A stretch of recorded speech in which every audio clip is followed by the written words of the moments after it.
Jesus of Nazareth. Celu Grade presents a Franco Zeffirelli production. 1977. Robert Powell plays Jesus of Nazareth. And this is what I'm going to talk about today. Remember how I said all the movies are terrible and all the music's no good, and Tavistock and social engineering and predictive programming and blah blah blah. I wanted to see something that made me feel good. So I was like, wait a minute, there's got to be movies good. And I'm like, oh yeah, stuff about Jesus and Bible stuff and Ten Commandments and this kinds of all, that came to mind. So I'm going with it.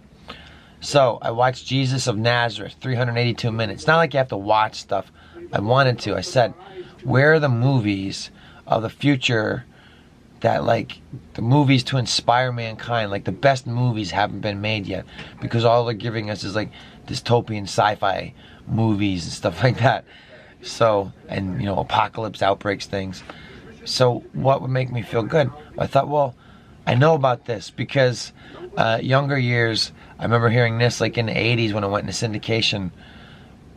Easter weekend, Jesus of Nazareth and Masada. I never saw Masada, but Jesus of Nazareth, yeah, I know from that. So I wanted to review it. Robert Powell is Jesus and Olivia Hussey is Mary. And wow, Olivia Hussey, beautiful. I couldn't get over it. Like, it's not probably the best thought, but even after it was over and I was doing other stuff, and this is 382 minutes, very engaging, all right? I kept thinking about her, and she's married. That's not right. I know Elizabeth Hussey's and other things, and I was thinking, wait a minute, John, this is star-studded, by the way. There's so many famous people in it. We'll get to that. Tom York is in it from Radiohead. No, what is his name? Michael York. I knew I'd get it right. Michael York is in this. And he is Logan. He's Logan from Logan's Run. And that's Michael York. He plays John the Baptist. This movie's really well done. Because I know how the story goes. But every time they show John the Baptist, they keep setting him up through the movie because everybody knows the story. He's going to get his head cut off when his wife tricks some little hottie or whatever into it. Oh, speaking of Hussey, that's a surname. I don't know from that, but I know that the meaning of Hussey meant housewife.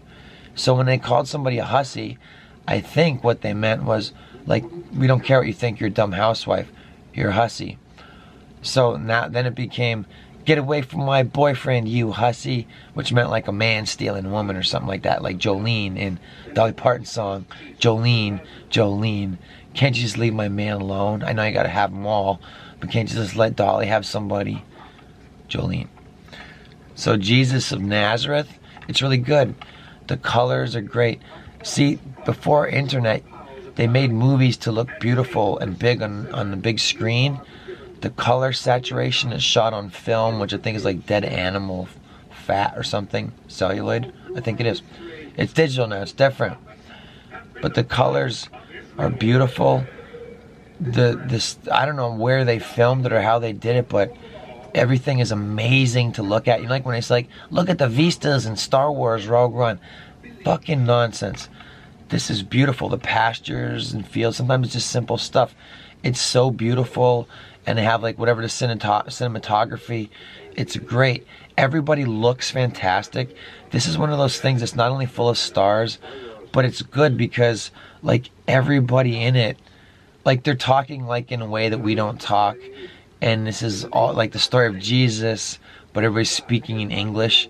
And like Sir Laurence Olivier is in here, and all these guys are in it. Stacy Keach plays Barabbas, or Barabbas, however you pronounce it.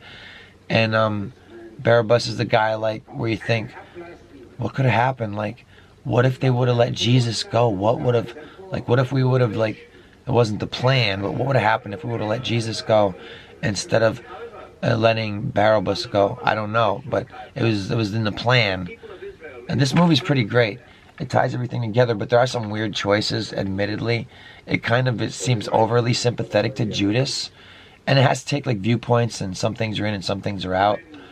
I don't know, I have a lot to say about this. I hope it's interesting. They don't make movies like this anymore. This is made to be big. I don't know if it was a made-for-TV movie originally or what. But like, again, I said this is 382 minutes. It's 2 DVDs. Part 1. Oh shit. I'm sorry. I couldn't open the case. One of them's in right now, but it's like 2 parts. Not that that matters. That whole damn thing fell apart. Oh, and I said damn in the middle of the episode too. So anyway, look. Jesus of Nazareth, Robert Powell, is a good Jesus. He doesn't get tortured in the same way that Henry Cavill gets tortured in Passion of the Christ. But it's still, there's still a lot of shock and horror. Like when they go around, he's like, kill all the children up to like, I don't know, 2 years old. And they're like, but sir, like, you know, your majesty or whatever, like king, why didn't you just get the newborns? Because like, no, and he's like, just kill them all. And then they kill all the kids and everything. They don't show it. Like Game of Thrones is like, they'll show like a dead body of a kid nailed to the doorway and shit, and his guts are hanging out, and there's candles and shit. They don't do that in here. There's no like charred bodies of children or laying there dead bloody bodies. They just, you see what's gonna happen. They're gonna get speared. The sword's gonna run through the mother and the child, and you're like, ah. And they just, this is filmmaking. It's horror. Like I looked away and I'm like, wait a minute, they're not showing anything, like any gore or anything. And I thought if they redid this now, they would have John the Baptist, they would show Michael York's head being cut off or something like that. Yeah, what I like that they, like now that's over I can see it, Michael York is John the Baptist. So repeatedly they keep coming back to him, and every time they do, you're like, oh no, when are they going to cut his head off? When are they going to cut his head off? And I'm like, do they show that, or do they show like a head hitting the floor? Like, how are they going to do this? And it's done very tastefully. They bury him later, but you know that it's coming. So they don't really show his head getting cut off, which you don't need to see. But I was tense about that. And whoever made this, what was his name? Franco Zeffirelli. He knew how to make that. I think it was effective. How to make that tension. I'm like, remember in Hot Tub Time Machine, where they kept the one guy kept waiting for Crispin Glover's arm to get chopped off, and like, it's gonna happen now. It's gonna happen. Everybody's really tense about it. That's what this movie does with John the Baptist's head getting cut off. You keep thinking it's coming, and then they just give you like he's dead, and everybody like can't believe it. And you're like, oh good, we don't need to see his head or anything. And then they take another, like I said, Judas, who looks like the guy. Judas looks like Gabriel Byrne. It's like an uncanny resemblance, if I'm getting an actor's name right. Who's the guy in Deadwood, and he plays the devil in a movie or two. Anyway, Judas, they're really, it seems like maybe overly sympathetic to Judas. Like, they really like let you feel Judas's plight and like how he messed up and he hangs himself and everything. But I'm like, are they a little too nice to this guy to portray Jesus and everything? Like, when you watch the movie, it's like such a soft betrayal. It's almost like, hey, I thought Jesus was just gonna get to talk. To talk to the, you know, to the king, and they were going to listen to him, and they're like, no, obviously we're going to kill him. And a guy like Judas knew that, and they don't play that in the movie. But all the performances are great. Oh man, when Mary's crying over Jesus, when they bring, spoiler alert, when they bring him down off the cross, and you know he's dead before 3 days later when he comes back, and she just loses it, and she's crying. I think it starts when he's just dead and he's not off the cross, and she loses it. It's like, oh no, you know. And there's other people, like the agony and anguish of failing the Son of Man is really well done. And they talk and like, oh yes, and they talk like the way they did because it's all the English actors. I got to go through the names. Stacy Keach is a good Barabbas. Barabbas. Did I say that already? What's good about it? He really seems like, I don't know, like I don't have a lot of pictures for everybody in the Bible, but this movie I feel like is really good about that kind of thing. And this looks like the kind of Jesus that was always in my grandmother's paintings and lights and things like that, because you know they were in the house. And there was things like, let's talk about inconsistencies and stuff that was kind of weird, I guess, criticisms. Overall, I thought this was great, and I needed something like this. But then when it gets to the end, and you know, like, he does all the healings, and then they torture him and they put the crown on him, and it's like, you know, and you get this, what really drives home, without showing gore or horror or violence, is just really letting the actors act, and you see their anguish over, like, what's happening to Jesus. And I'm like, that's how you do it. And Passion of the Christ, I can't remember, because it's one of those things like THX 3811, or that I don't, you know, like I don't want to watch that, or stuff that's just gross, like Wes Craven's Last House on the Left, which is just like, this movie's just disgusting. Like, what's a movie to like just destroy an acid on Red Letter Media? Throw Wes Craven's Last House on the Left in there. That's a garbage movie.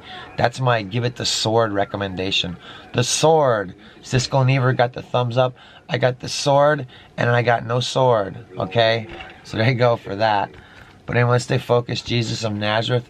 I don't know if you can see the image too clearly, but there he is. There's after they torture him, and just the way he just stands there. He doesn't even say anything. He stands there.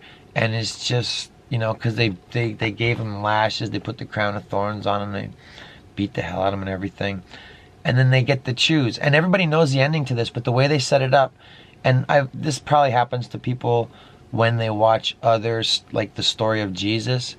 When it gets to the part when there's Barabbas and Jesus together, and they have to pick who to live, I always think, like, I mean, think about this. What if they had picked Jesus? Would that have been like impressing Father? We would have been like, because he had, like, you know, like everything happened as the plan was, and it's great that they follow through on this. You know, after where Peter the Rock, again, all the casting I think is great. And I'll go through the names soon. Hey, Darth Vader, James Earl Jones is in this, and I was like, wow, he's a very exotic looking guy. When he's younger, everybody knows him as the like Jabba the Hutt phone book guy, James L. Jones for the phone book, and like, look, he's a tiny guy, but then here you get to see him, you know, young and vital, and like, wow, he's like a weird, like, nobody looks like James Earl Jones, like he's like Elizabeth Taylor's eyes, nobody looks like that, and then he's just the voice of Darth Vader, so whatever. So why not have an interesting guy like that when you take the Darth Vader helmet off, right? Just paint his skin like a prune and put scars on him, and you know what I mean? What difference does it make? But it would have been hard to do those prequels, right? So anyway, I got to stay focused, and it's easy to do. I like that this was big. It was made to go to the movies. The colors are bright. I recommend, if you're going to watch this, if you want to feel good, if this would do it for you, this will work for me better than those Christian movies where the three people are like, it's a guy who doesn't have a dad and a guy who doesn't have a son, and then they get together and they open up a bait shop, and boring. Or, what's this family gonna do? Who cares? You know, the movie's about Christianity. I feel like it's almost a genre that they don't spend money on, and it's made to be lame, and the whole thing is like a tax write-off racket thing, because it's somehow through Christianity, or, you know, church and state stuff, or whatever. I don't know what the reality is, but those movies are terrible, like Kirk Cameron and blah blah blah, and Kevin Sorbo does. Nobody wants to watch that stuff, and I can't even like it. It's like, no, this is not, you know what I mean? But this is good. It takes some weird choices. What's some stuff that was weird? Mary having pain in labor. Did they even talk about her having pain in birth at all? Because I'll tell you something, my mom loves telling a story about how she didn't have any pain delivering me. Like, she went to the hospital and she's had the baby, and everybody was like, quiet. It's like, what? And like, that's it. Like, you had the baby, and she's like, that's it. And she wanted to go home, and they made her stay 3 days anyway. So just think how great it could have been for me if they wouldn't have separated me and my mom in the hospital for 3 days. But anyway, the point is, if my mom can have a baby and I'm just nobody, all right, I think when she's having labor and it's all painful and stuff, it sounds weird, but like, I'm like, I don't like this part. I don't buy this part for some reason. If Jesus is being born, wouldn't it be like some kind of ecstasy or something? I don't know, whatever. That's weird. You can't really do that. This may be blasphemy. I don't know what the case is. Was it a painful birth to bring him here? I don't know. I can't imagine so. I don't know. that's dumb, right? So let's move on. Other stuff, they're too nice to Judas. They take the perspective of the former prostitute that gets baptized, and I think by Jesus, and then, right? And then she puts oil on his feet, and he's like, oil for my feet, and that's like the first tip off that he's gonna die. And then, or when I return or something like that. I forget what he says, which I shouldn't. But they show her perspective a lot in this movie, and it's okay. It's just like a choice. It's not like, I don't know if it's blasphemy or anything, but I wonder if old critics may have had some criticism of the way they treat Judas. And oh, sorry, messed everything up. That's a different set. So who's the cast? Anne Bancroft, Ernest Borgnine. Ernest Borgnine plays Centurion. Remember Centurion? Where do you remember? No, do you remember? Centurion has this servant, and his faith is so strong that Jesus doesn't even have to go to a servant. He's like, no, I believe you. And then Jesus is like, wow, your faith is so strong. You can have it your way because I can do it that way. And then Jesus doesn't even go to his servant. And then all of the other servants come running to Centurion, played by Ernest Borgnine, and they say, look, he's doing better. Your servant, it's miraculous. He recovered. So that's cool. It's an interesting choice that Ernest Borgnine is in this. Stacy Keach is in this. Anthony Quinn's in it. That's an interesting choice. But everybody's really good. Everybody looks great. The beards are good. The hair, all this stuff's good. You know, like the beards of the old men. I was like, wow, I was surprised. I kept looking at it. I'm like, nah, it's really well done. Yeah, Robert Powell as Jesus, Olivia Hussey as Mary. And I remember thinking, it's not a good thought, but I was like, wait a minute. Is Olivia Hussey in Logan's Run? I was like, she's so pretty. Maybe I got to watch it again. I'm like, no, it's Jenny Agutter, which I just remembered. But I had it because I brought Logan's Run because Logan plays John the Baptist in this. I mean, yeah, John the Baptist. And the tension of getting head cut off, I didn't want to forget that. And the whole thing. Do you think that Olivia Hussey looks like Khaleesi from Game of Thrones, except that like it's not like the older version's prettier and the newer version's like no Hussey. So anyway, James Earl Jones, Stacy Keach, Tony LaBianco, James Mason, Ian McShane, Sir Laurence Olivier, Donald Pleasance, I forgot he's in that too, Donald Pleasance, Christopher Plummer, Anthony Quinn, Fernando Rey, Rod Steiger, Peter Ustinov, Michael York, and Olivia Hussey. I said that one like 3 times already. Alright? Produced by Vincent Ladera and Franco Faliccio. There you go. Hey, I like it. And it is uplifting at the end. Another odd choices. I was waiting for the part where they, like, after the resurrection and they see him, but they don't notice him, they don't recognize him at first. They don't show that. They just have the former, again, because they take the perspective of the retired prostitute, which actress, I forget who plays that, but the retired prostitute just comes to the apostles and says, I saw Jesus, and we didn't know it was him, but it was him. And I was like, oh my God, it's you. And you know, they notice each other and all that stuff to be, you know, just get on with it. And they don't show anything like that. He just tells them, and then the next thing you see is Jesus is just with them, talking to them. And I'm like, okay, that's an interesting choice. And they don't show him like rise, they don't show him ascending or anything like that. It just ends with everybody surrounding him, and Peter the Rock says, can you just stay with us? And you know, and then I think he says like for the night or something like that, and then it ends with that. And I liked it, and I was like, this kind of interesting choice. And you know what I mean, because I all these years I never really paid attention to it, just kind of on in the background on Easter Sunday or whatever it was when they played this, like with so many commercials that it lasted the whole day. So Jesus of Nazareth, now that I've seen it, it's good. I let it live.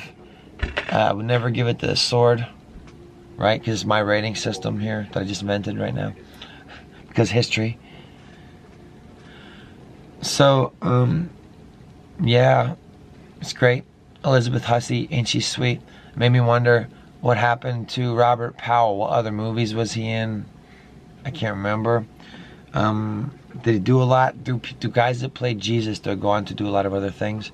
Well, if you're going to do a horrible blasphemy, garbage movie like Temptation of Christ, you're going to have a creepy weirdo like the perfect Green Goblin. That should be that guy's name. The Green Goblin wins the Academy. What's his name? The Lighthouse? Jagoff guy? I don't like that guy. You want to hang out with that guy? Let him hang out in Wes Anderson movies where he belongs. Dialing back his actual weirdness. I bet he drank blood. I bet he bit a baby or something. Like, what are you doing? He's like, I had to bite a baby's arm at least once. Willem Dafoe. See, I had to get in a character and I remember who he was. So Willem Dafoe, Passion of the Christ, not for the squeamish. They say because passion plays, whatever. It's all about the torturing of him. What other things can I say that were either good or bad about it? This is one of those movies where I feel like there's no small parts. They wanted everything to look good. Even in passing shots, there's like people with their infirmities going by. Everything looked great. And some of the people, I was like, that's a bold choice. They had some people where their face was like, bleh, and I was like, that's real. And there was other people, there's stuff wrong with them.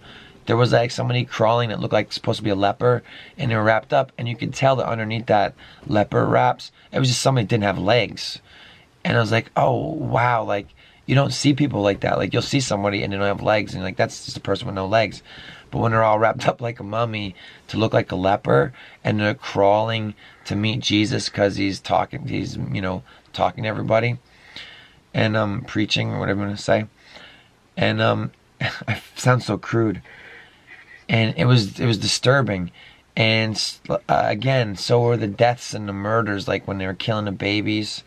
They're like, kill all the newborn babies up to like 2 years old. And like, 2 years old, like, this just happened. You know that baby just got born. You don't need to kill 2-year-olds. And he's like, kill all of them anyway, even the 2-year-olds. And they do that. They don't show it. There's no gore. It's not like Game of Thrones where they tack the kid to the door or there's charred bodies. They just show like what's going to happen, and they cut. And the cutting is very well done, and it's tastefully done and effective, at least to me, because I turned away sometimes from different stuff where I thought it was going to be gore, and there never was any. And I'm like, no, that's how you do it right. Whereas like if you know you don't want to see the thing and it's coming, like when they have the Lance of Longinus, they just kind of have it, and you're like, oh, I forgot, like that's coming. Which actually I did remember. I'm like, they didn't spear him yet. And then they don't even talk about it, and they just do the drama of the people around him, and like behind the scenes and everything. And it's I don't know, I liked it. But then when they bring that spear out, it's just in the background. Other people are talking in the front, and behind them you see that spear, and then Jesus and the two other guys are crucified, and then it's coming. You're like, ah. And then if they showed the moment when they spear him, I didn't even see it. And I don't think they showed it. But then later you know that it's done. And when the life, when what do you call it? When the anima or whatever leaves Jesus, not to be disrespectful, it's my crudeness.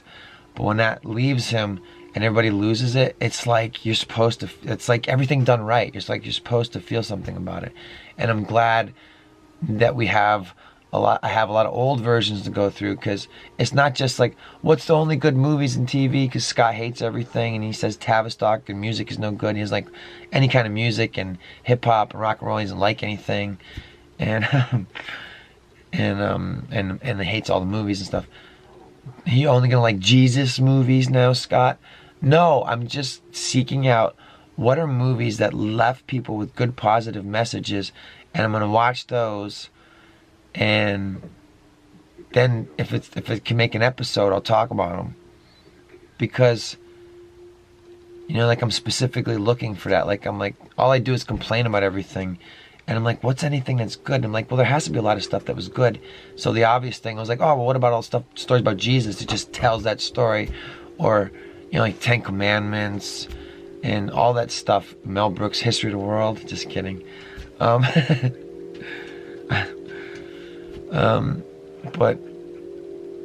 you know, I'll forget what I was going to say there. But, it was good. The performances were great. The cast was star-studded. The colors, the editing, the way it pulls you in. You didn't need to show a lot of stuff. But then at the end, they show him, spoiler alert, they put the crown of thorns on him and they abuse him. And he's all tore up and he looks terrible. And he doesn't even speak. He just looks at everyone, stands there. And then it's you know, it's rough. Some of the stuff that's silly, like when they're attacking him, it's like tap, tap, tap. And it's like, I don't know. And it doesn't sound good. It's not good sound. And it's like, here's putting attacks in. It's not good, you know? And it's like, agony. Jesus is good. The performances are good. I needed to get absorbed in a movie. This is made, because it's an old movie, it's from 1977. It's made for the movie theater. So the bigger you can watch this one, the better. I mean, I don't like David Lynch. His favorite film's Kubrick's Lolita. He's a weirdo. But I can agree with David Lynch. You can't watch a movie on your flipping phone. And I agree. You can't. You should watch on a big flat screen TV.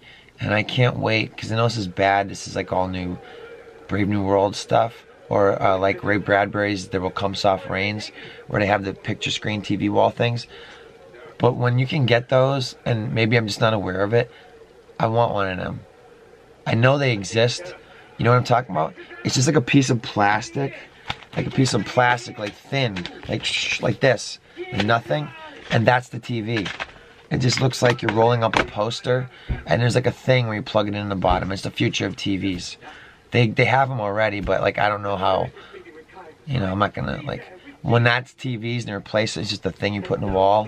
It'll probably also have like the camera built in, the like rice green camera, micro cameras that watches you in your house. Oh, look at how big it is. It's like, yeah, it watches you inside your Funko Pop cubicle, tiny home.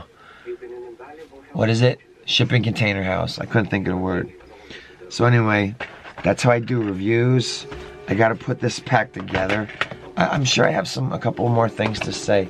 I don't know why this is weird, but there was a movie that wasn't very good, but it just reminded me of old movies.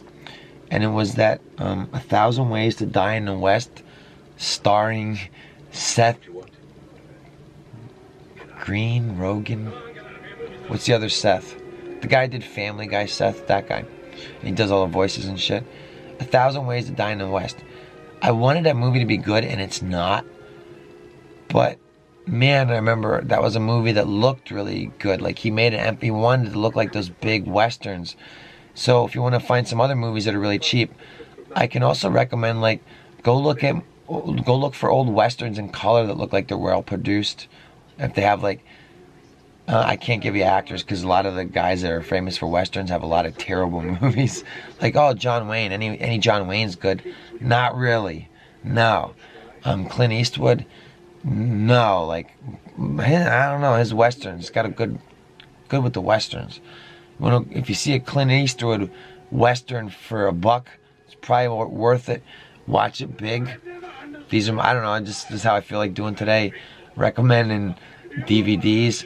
I've had this, been wanting to watch it, watched it, got very engaged, and I was like, I'll just watch it here and there. Nope, watched it. Second disc, I was like, do I have to do the thing? And I'm like, no, still weekend, watch this. So I did. Whole thing.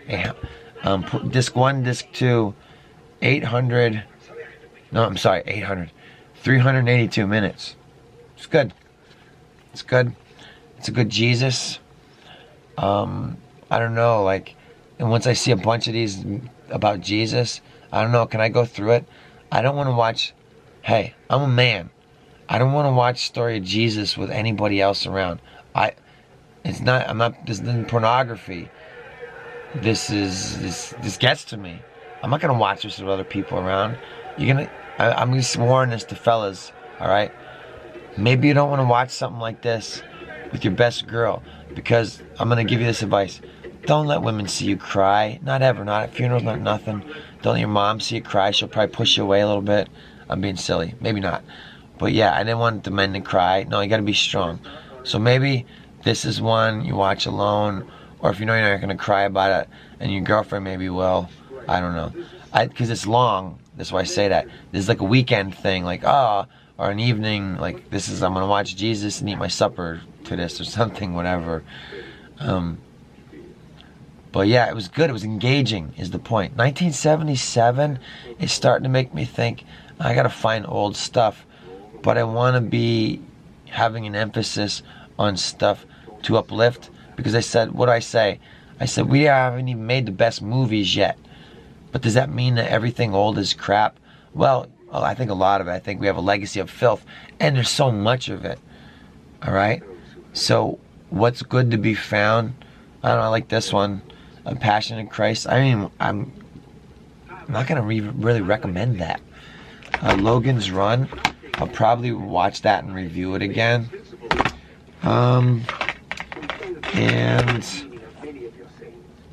Night of the Comet. DVDs are worth money now. This is worth like $30 for Night of the Comet. It's out of print. DVDs are becoming worth money. Why do I say this? It's physical media. They're becoming obsolete. It's so weird. Like, I remember thinking, if I wanted to see something, do I want to see it bad enough to go to the video store? And before I go, should I write down a couple more things so I don't go there and see everything and get overstimulated and go, duh, have a list? That's not an option. Now you just go online. You know what? I don't want to be online sometimes. I don't want to be connected. I don't want, like, you know what I mean? Like, how many times do people like, oh, I need to answer for a thing, and just go to their device or whatever? I'm still like I'm not a Luddite, but I don't live in that world 100%. And some days it's just like, no internet? Like, no, thanks. So, maybe to upload, maybe. But not to hang out online. I don't want to do that. I don't know, Night of the Comet, I don't have anything to say. I like it, I still like it, maybe it's lame. It's a light rated R surviving the apocalypse. People are squeamish about movies and don't want to watch gore and horror. This is like that. It's like a sitcom of the apocalypse thing or whatever. And it's all vaporwave, it has good music, and it's like totally 80s, and people like that now. So I can recommend Night of the Comet. I'm not going to recommend Passion of the Christ because, you know, they torture him. Logan's Run, I'm going to recommend that. If you get it, like, it's weird and cheesy from the 70s. Farrah Fawcett's in this, in the future dystopia, whatever. I am going to recommend this. This is my, you know, DVD review recommendation. I don't know if you're going to like it, because some people will just say, nah, I don't watch Bible stuff, I have no interest in it, whatever. My parents made me watch VeggieTales, they were cheap. They only ever got me stuff, I don't know. I always imagine VeggieTales or something like nobody wants that. You know what I mean? Like, Bible vegetables, that's lame, right? I know, a lot of people are like, no, I grew up with that, that's great. Okay, whatever. Seems weird to me. Like, there's a difference between C.S. Lewis and Narnia and VeggieTales. Okay, it's a big difference. So, Jesus of Nazareth. Hey, the Dollar Tree, DVDs, they don't care anymore. Forget about your $5 bins at like a big box store, Target or Walmart or Caldor or whatever. I'm just kidding, there's no more Caldor, right? Forget about that. Go to get them for $1 at the Dollar Tree, because they just keep putting stuff. That's not where I got this, but they just keep putting out like brand new movies and stuff. I'm like, wow, I can't believe it. What else do I have to say? Nothing. I'm good. I think that was my review of Robert. What was his name again? Robert Powell. Robert Powell, Olivia Hussey, very beautiful. Here's how you're beautiful with a big nose. Olivia Hussey. I know I'm talking about old actresses. Like, what are you talking about, you old fart? Listen, She's got a big nose, okay? But you can be beautiful and have a beautiful big nose. It's kind of big, but it doesn't matter. I think she's very beautiful. A choice to play Mary. Oh man, when she loses it over Jesus, yeah, you're gonna be like, oh man, no, forget it. You gotta be alone for that. What else? When you see Peter, when he recognizes, like, oh no, like, not only when the cock crows for the third time, he's like, oh, is it what I do? And you know what's gonna happen. So this is one of those stories where you know what's gonna happen.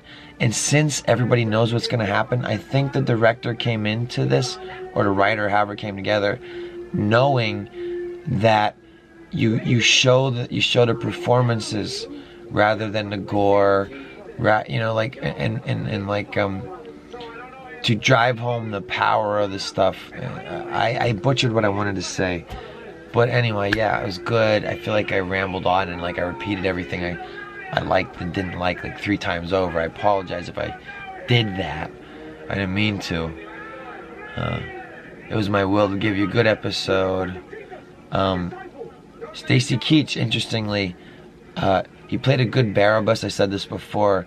He really seemed like a guy like that, like Barabbas the zealot that they let go instead of Jesus. He has a cleft palate, and I thought that was interesting because so does Cheech from Cheech and Chong, and Stacy Keach is also Sergeant Stadenko from Cheech and Chong. He was in their first movie, and he turns into a lizard when he smokes some kind of weird lizard weed. I'm not kidding. In Nice Dreams, Cheech, another movie I'd recommend. Cheech and Chong's whole movies in the 70s. I love them. They're big. The saturated colors and stuff, even the ones I think they have everything the Corsican Brothers. Because Corsican Brothers, Cheech and Chong couldn't have fun because Nancy Reagan said, Nancy Reagan's Just Say No campaign. Alright? So Cheech and Chong couldn't have drug humor anymore, and that was kind of their thing in the 70s. So through the 70s, hey, if Cheech and Chong isn't good, all you film nerds already know that he swiped the scene from Up in Smoke, because Up in Smoke is a Cheech and Chong movie, not to stray away from Jesus at all. But Up in Smoke, I'm going to recommend that. It's Cheech and Chong's first movie, and it's just nice to soak into it.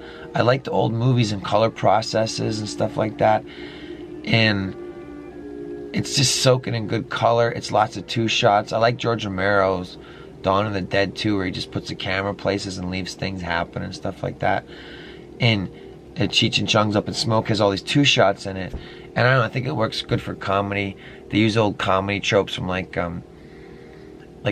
black and white guys, black and white cinema days of, like, you know, I don't know how to, like, slapstick stuff, but they're not really doing slapstick. I don't know how to describe it. They have good rapport. I like all their shit. Corsican Brothers is good, but they've been limited because of 80s intolerance for their drug shenanigans, whatever. But Jesus of Nazareth, recommended. Maybe if I'm allowed to have comments or anybody cares to have watched this episode far enough, you can recommend one of those Jesus movies. It's a good one, because I know there's a bunch of them. There's at least several, but this one was well done. It was just to watch it, like the sets, and like I don't know where they were for a lot of these, for scenes like inside palaces and stuff, but it didn't feel like sets, and it just seemed like they were in places, you know, like museums and shit like that, and everything was great. I wonder if did it win awards and stuff, or did it just come and go? Because sometimes these movies, like, nobody even cares about them. They come and go. I mean, not all the movies are Charlton Heston and 10 Commandments and stuff like that. And I can't think of any other movies right now. But yeah, I was thinking of other movies where, like, it's actually a good message. I gotta find them, you know. So I don't know. I pray, maybe seek and ye shall find. I will find old movies that give inspiring messages, but I still purport and I hold true to that the best movies that will really uplift us all have not yet been made, and we kind of need them. And why do I say this? Because all the movies we have are basically about, hey, here's what's going to happen in the future, or here's what it's like now, and everything's terrible and horror. And it's been like the history of cinema. Like, where's the movies that give us like a bright future? You know, the more time goes on, the only movies about the future just makes it seem like a sci-fi dystopia, or Mad Max, or Agenda 21, there's not enough, and all that kind of thing. So I'm saying the best movies haven't been made yet. Oh, we're also losing like romantic comedies, romantic movies, because the eugenics agenda doesn't want men and women to be together anymore. So these things are going away. Comedy, they don't like anymore. It's too, like somebody might have an idea, or, like comedy's involuntary. You don't know that you're going to laugh about it. So right there, it's subversive because it's unexpected. So you don't want somebody to say something that's true about, like the authorities or whatever, and then people would laugh and like, oh, look, everybody's laughing because it's unexpected. And so humor has to be crushed. I know it sounds silly, but it's true. Comedy has to be destroyed, for social engineering purposes right now, in the world that you and I share. So I'm trying to find like old movies that are good, and what could the new movies, like they haven't been made yet. Isn't it great?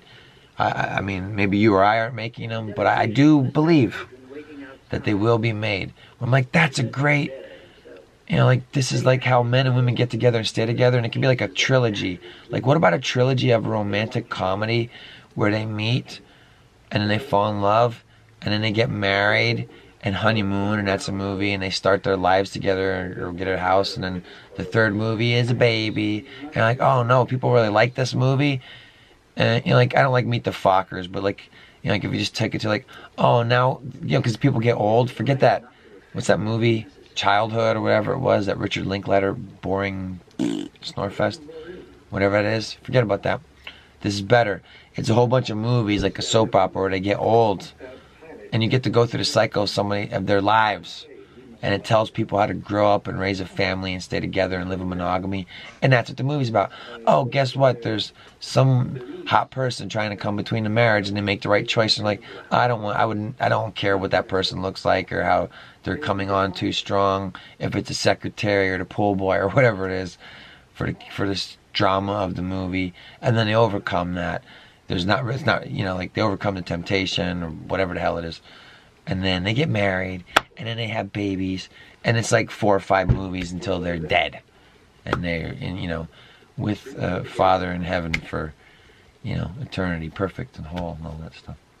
Oh, another thing about the movie, going back to Jesus of Nazareth, nitpicks, when he comes back, like people ask him to show that he's got the marks. And when they show him talking to everybody, there's nothing wrong with his hands on either sides, because you get to see both. Because I was analyzing him, like, wait a minute, he doesn't have the marks on his hands. Because remember that they ask him when he comes back, he's like, how do I know it's you? And he shows them this and this, and he says, you want to see the mark? You want to see where they hit me with the lance of Longinus? And and like that's him, that's the guy. And look, my feet, because it said, don't break Jesus, don't break him. So he doesn't get broken, but he does get crucified. So when he comes back from the resurrection, I'm not going to do the thing I always do with that. I always say, never mind, doesn't matter. He doesn't have the marks on his hands on either sides. That's the point. I hope this made sense to you. So, yeah, now that cinema's different, and I know things are big and they talk about vistas, but it's all like green screen. It's not really there. And a movie like Blazing Saddles was shot really nice. It's a kind of comedy that you're not allowed to make anymore. Even Willy Wonka, which doesn't really, I don't know how great it's shot, but it's just they don't make movies. I know it sounds dumb I put Willy Wonka in there, but there's so many better movies, that just are like wide and sweeping. That would be interesting even today, and I want to go find those things again, minus their weird, social engineering message ones. I want to find just good things. So when you're telling that story, the story of Jesus, okay, you can do the Passions of the Christ and do blasphemy, and it's just not even any good anyway. It's just crap. But like as a movie, it's just not, and it's just. So, no, not Passions of the Christ. Why did I say that? The one with William Dafoe. What is that? Last Temptation. I'm sorry for messing it up. Rewind that. The Last Temptations of Christ. That's just crap. It's not even a good movie or anything. Passion of Christ, yeah, it's good. Okay, it's good. It's disgusting, but The Last Temptation, it's just trash. It's just trash. I just want to make sure you knew that about me. I'm trying to be nicer. I'm trying to be less judgeful. Look, it really had an effect on me. I needed something. I'm always just wallowing in filth and complaining about everything and tearing it apart.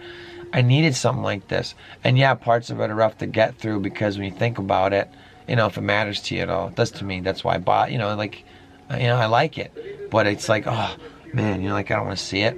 It's like I don't want to see horror movies. Why do I want to watch people get chopped up? This is dumb. All right? But this one, they don't even show it. They do it right. And I was like, they could have done that in Game of Thrones, and it could have went on TV and stuff, and you could have cut out all the nudity and everything, and it would have reached even more people.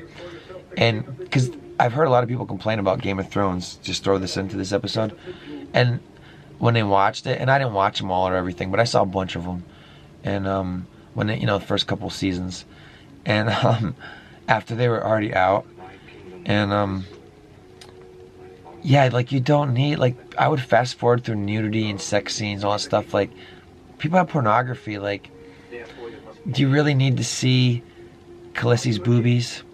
Not really. You know what I mean? Like, you could just, I don't know, whatever. I guess people want to see that. That's the whole point, to be lewd and lascivious, and it's all dirty. But somebody told me in my comments on Game of Thrones that Dragon Queen's supposed to be 13 years old in the book. Think about that. I know that's not true on TV because they're like, people aren't going to go for it, so they change it for TV. But in the book, somebody in my comments was going through all the ages of Game of Thrones broads, and it was like, oh, they're all children. That's gross. There's a lot of that. So I guess, oh, that's the past. I don't know, whatever.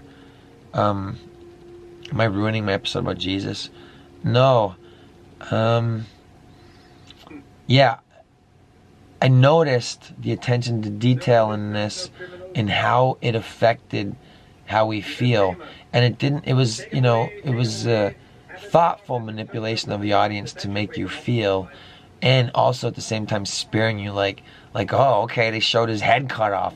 I'm just saying, like, if they do anything like that now, and inevitably they'll do some kind of weird, like, distasteful Jesus thing that's supposed to be good and people will love it, but underneath it all, it'll be like kind of, like gross or something. Like I said, they'll show the gore, or like, look at all the beheadings, and they're stoning Saint Stephen or whatever the hell. It's, So it had an effect on me in what way? That's what I wanted to say that I forgot. The stuff that Jesus said when he's, talking to everybody in here, I mean, like, that actually means something to me. So when he's healing people of their infirmities, when he's saying words of wisdom to people, and they go through young Jesus in the first disc, and in old, and, like, half of it's before he's born, and then when he's young, and he grows up pretty quick, and it gets to the Jesus we're all familiar with because of how the story is. But the kids that they got to play young Jesus, man, their eyes are so blue. I'm like, what? Did they have like weird lights on the kids or something? But it really was disturbing. Not disturbing, but they gave him like an otherworldly presence. Like the young Jesus was like, wow, this kid's glowing. I'm like, how'd they do that? And then I figured it out. They have a woman be his voice. They get, like, he's reading. He reads from the Torah, become a man and everything like that. And it's a woman reading, if I'm not mistaken. I mean, maybe I'm not, but it doesn't sound like a British boy. It sounds like a woman. And it has this weird, I don't know, maybe they modulated it or whatever, but even the child Jesus seems more holy, I guess, than the grown-up Robert Powell Jesus, which is weird, like how they lit it and everything. When they do Robert Powell Jesus, it's good. I don't know, I said everything. I'm talking about the kid that played baby Jesus.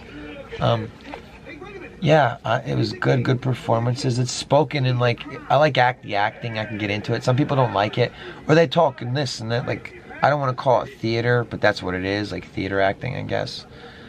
But this is like all these guys are probably from British Royal Theatre, a lot of these guys. Yes. Sir Laurence Olivier. Oh, what did you have to do to get that? And I love the voices. If you like voices of different old actors, this is full of them. It's got James Earl Jones, and he's one of the kings. Donald Pleasance. This is like all full of great voices and stuff like that. And the Robert Powell's voice is Jesus. It's effective. And when he's ministering and he's performing and he's really getting into it, it's good. But here's some things where it's not good. When Jesus is he's giving the loaves and the fishes and making them multiply, I don't know whose idea it was, but he goes like into meditation, and he's like putting a whammy to like, he's like, I gotta really think really hard, like he's making a wish, and that's his prayer for the loaves to turn to fishes. And I've never really got that impression, you know, from the story. But there's a couple times like that where it seems like Robert Powell's choice for Jesus, and this is something I didn't like, is like he meditates almost like a Middle Eastern meditating guy.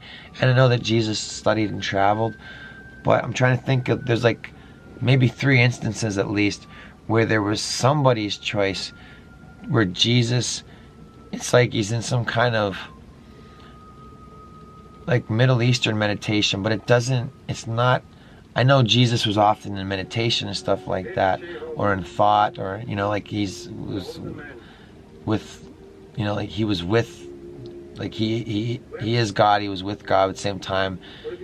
But it just doesn't, I don't know what they were trying to do. I think I'm trying to read too much into it.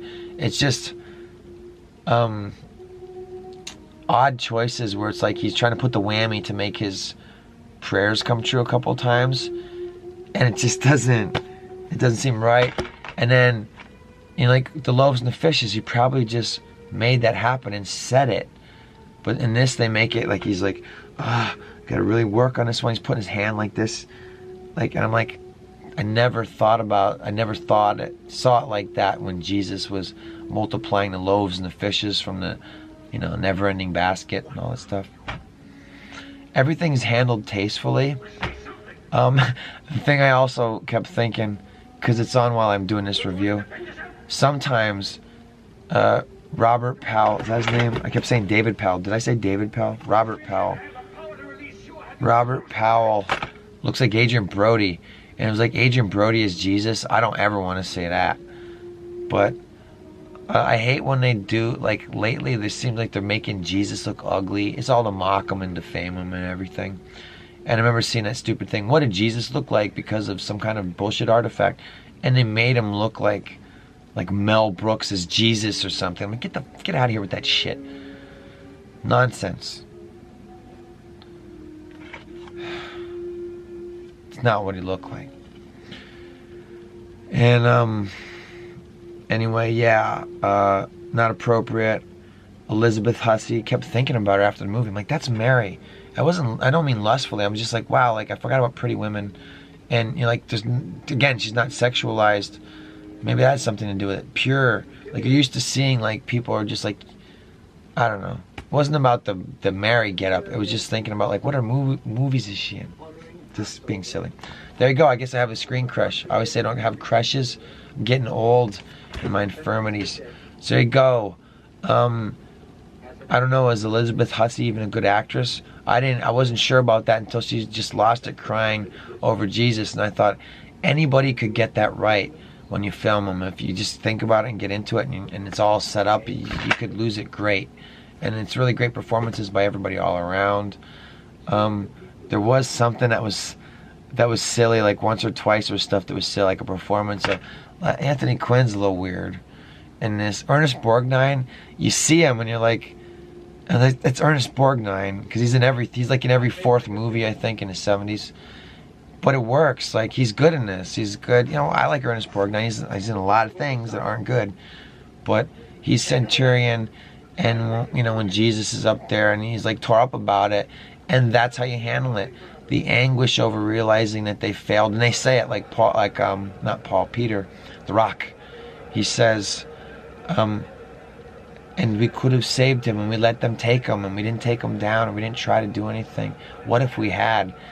And that's in here, like right close towards the end, when the prostitute comes back and tells everything, and then Peter says, no, I believe you because it's everything that he said, and then everybody believes him, and it's good. It's good performances because there's not a lot else. It's just people in sandals, and everything looks fantastic, and the colors are great. The wardrobe, the costumes, I didn't notice any flaws.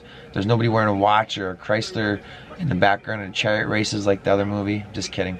And everything was good. And you're like, wow, this is what buildings look like. And I was like, looking at some of the structures that they were, like where the Last Supper happens in, and I was like, I could build something like that.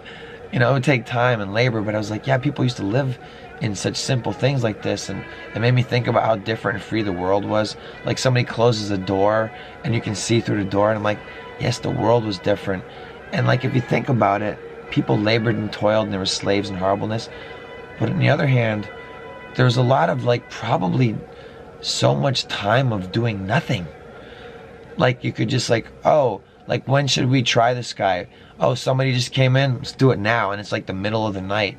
Like that's how the elite lived. It's like, you know, people stay up and watch TV and they eat convenience store foods and they're not the elite or whatever. They're just like, you know, Western citizens. Okay. Well, back in the olden days, they were just like, we'll just do something now. You know, like then, like what schedule are you on? Except for the rules everybody had to live by and census. It was horrifying. I looked away at stuff that I knew was coming, that came, and then I'm like, oh wait a minute, they're not showing gore or horror. They didn't show like bloody dead kids everywhere, but it didn't matter because it was like, oh, they did this, you know, like. And you think about the stuff that happens, horrors that happen to this day, where they go out and kill people or genocides of the past, and seeing a movie that engaged me, like I can't get engaged by anything because it's all shitty messages, and I watch stuff and I just get irritated. I needed something that made me feel good. So I'm seeking it out, expect more of the same. So I got a longer episode than I did out of this, but I didn't know what I was going to get. I'm like, I'm going to watch it. And I thought I was going to watch it and like do other stuff and break it up. I'm like, nope, just was engaged. I watched it. And again, I said, you shouldn't, I don't want you to know this about me. But yeah, like this is a story that matters. So I'm not going to watch this with a woman around. No way. No way. I'll let them watch stuff that tears them up, and I'll be like, come here, girl, my best girl or whatever. But no, I'm not going to watch anything about Jesus around other people. I'm not going to have a friend come over and he's like, let's watch The Passion of Christ. No way. I didn't want to watch that. I said Passion of Christ, THX 3011. There's a whole bunch of things that are like, yes, I get it. It's very, you know, impactful and maybe good to see those things, but you don't want to keep going back there because it'll stay with you, you know. Like some people that watch horror movies over and over again, like why do you want to watch a Freddy or Krueger or Jason movie like over and over again, like the same one? Like those are things like, okay, you're gonna watch garbage. It's like you watch it and you throw it away. You don't like relive the memory of like the Freddy Krueger, or maybe you do because of your room, because your horror room. So yeah, I'm gonna have to seek them out because I have to admit, I don't know what hey, if I wanted to do Future Scott and do sci-fi dystopian LARPs, I could do that. I could make a channel out of doing, hey, I'm gonna do Future Scott because I thought about it already. But I was like, what movies would make people feel good that you could watch, as opposed to, hey, here's more crap. Don't watch it, but here's what it's about. Don't waste your life with it. Hey, people want to see something. I want to be programmed. I know this. It's unavoidable. All that people do is complain about how everything stinks. They don't like how they're being reprogrammed. And all the studios and the, you know, the media companies and articles and Tumblr writers and stuff are saying, yeah, it's not for you. It's to program the young people because we want them to just lay down and create, you know, Logan's Run instead of this. All right. But anyway, yeah, I liked it. I liked it. I'm not gonna do one. I'm probably not gonna do one in Passion of the Christ. I'm like, I don't want to watch that again. Why? Logan's Run. I'm probably gonna review that. That's enough. I said everything already. Night of the Comet. I already reviewed that. I'll find my own review. I also think I watch it with you and do an audio. I think I have audio commentary for this movie if you want me talking through it. So, and what else? For $1, I wanted to see Why Conan O'Brien. There you go. It's better lighting. For $1, I wanted to find out why Conan O'Brien can't stop. Yeah, it kind of does seem like he has a thing where like, no, I'm on a roll like a gambler. Like things are going good. This is a good streak. And he doesn't want to stop performing. He's got the terminal comedy. Remember that? One of the comedians said you have terminal comedy syndrome or whatever it is. Terminal comedy brain, can't turn it off. So, yeah, I don't know, I guess that's it. Wow, thanks for hanging out before I talk about a movie for an hour. What else didn't I get for you? Yeah, I wasn't expecting to be so impressed with it. Maybe it just got me at the right moment. I liked it. And maybe if it was just what I needed. Maybe it's just what you needed. Maybe you know about a better version of like, oh, you gotta see this or whatever. Like, I think there's some movie about John, or from his perspective of John the Apostle or something like that. And that's supposed to be a good one. Am I right about that? Or maybe it's one about John the Baptist. I'm not sure. But it would have been interesting if Michael York or the characters from this movie would have done like, you know, they do offshoots of movies. Where's that? I know they'll do blasphemy in this day and age. You're not going to get like a really cool Bible from all the different books and perspectives. But think when they could make everything. Where's that? All right? I know a lot of people wouldn't watch it because I grew up in a world where they tried to tell me Jesus was lame. I didn't know. I had to fail at life. And not like Gary Busey, where like, oh, you know, like when people like go to ACOA and they just like give up and they're like, I'll take anything. And then they think, you know, like, it doesn't seem like they really found anything meaningful out of Jesus or the Bible. For failing in life, my songs of experience that I had once I lived, that had me go to the Bible. I'm like, oh, it makes so much sense. If I had learned, if it had meant anything to me younger, when I had that stuff, I wish it would have. Maybe my life would have turned out better. But, you know, I'm just saying what happened to me. That's all. It's neither here nor there, I guess. I'm just saying, like, that's how it turned out for me. I got older and I appreciated it. So maybe if you are older, maybe appreciate it. You're definitely older than you used to be, so now's the time. Crack a book. What book? Orthodox Study Bible. Why? Why this? And this, why this one? Because at the bottom, if you don't know what you read, it goes through it. It's really cool that way. And real page turner. It's cool. I got it used. It always seems to turn up for like 25 bucks, something like that. And that's exactly what I got this for. And I could have bought two at the same time. I'm like, just spend 50 bucks and get both of them. They're right there from the same person. And I didn't do it. I only got the one because of the cheapskate. And I'm like, I'll get the other one too late. Too late. I should have had the chance. So that's what I'm going to leave you with. Yeah, as I become man without a pop culture more fully, yeah, I can still talk about movies and TV. I'm tired of wallowing in filth. What other I remember something I wanted to say before that I forgot. There was stuff that Jesus said that was advice for my own life from this movie. And I was like, yeah, I don't want to be like this. I don't want to be like that. And that's the kind of things that movies are supposed to be. Like, if movies program you, let's stop programming all the filth that I complain about in movies and everybody else talks about and says it's any good. Where's the new good stuff? We have to make it. And maybe it doesn't have to be Christian uplifting stuff, because I said that's boring, it doesn't engage me. But anything goes, as long as you could go back to these core things of like things that matter to people, that they're lacking, that movie studios are going to refuse to encourage for the next Agenda 2030. So that's 10 years. 10 years of just cranking out the same old Bolshevik and, you know, neo-Marxist socialism, next generation nonsense, Luciferian inversion, everything making a mockery of Planet Daddy issue, God the Father, and Jesus. So I was like, give me some more of that then. We're not supposed to have that. Hey, that's a good story. I want that story. So if you want to be bummed out, Passion of Christ.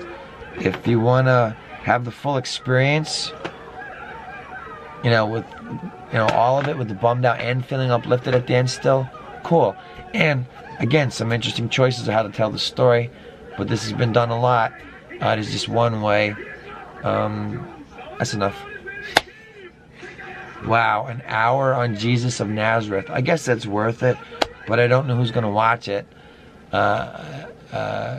Hope everybody. I hope it's the most watched episode ever. But I don't know that was that interesting for this long. Anyway, I'm going to go.